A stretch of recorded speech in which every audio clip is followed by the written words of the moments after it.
Hello friends, day 126, and I was in Worcester this morning.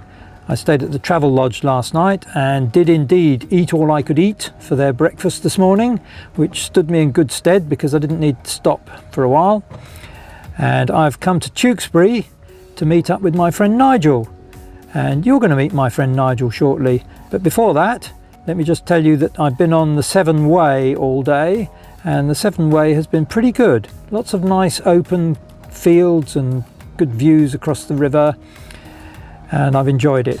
I came through Upton Upon Severn and got kidnapped at the pub and force-fed cake and cider, and met a lovely group of people there, and we had a lovely long chat about the work that Hope and Homes for Children do.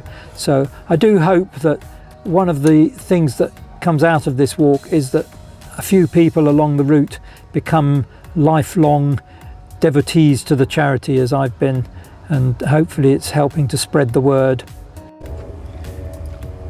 Those of you into your numbers might be interested to know that I've done just under 2,300 miles so far, which means I've only got 320 miles to go. Chris, it's not a race. Sorry, Nigel. So let's have a look at where I've been today, and I will see you on the trail. Hi, so I'm Nigel. I've been quoted quite a few times in these videos, so I thought I'd turn up and actually use the catchphrase tonight. I've known Chris for many years through biking. We used to do lots of tours together, and that's where the phrase came from. It's not a race. I'm still biking, but sadly Chris has given up. But I've also bought this camper van, and I'm enjoying off-grid, under the radar touring around with it, spending a lot of time researching places to stay, such as this one tonight, which is on the path Chris is doing, overlooking the river. Very pleasant. Why did I meet up tonight? Well, it's the nearest that Chris is going to where I live, and Tewkesbury and Gloucester look really nice places to explore, so that's what I'm going to do for the next few days. And remember, Chris, it's not a race.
This is going to be my room with a view tonight, distant view there, and Nigel's found me a spot just in the corner of this field.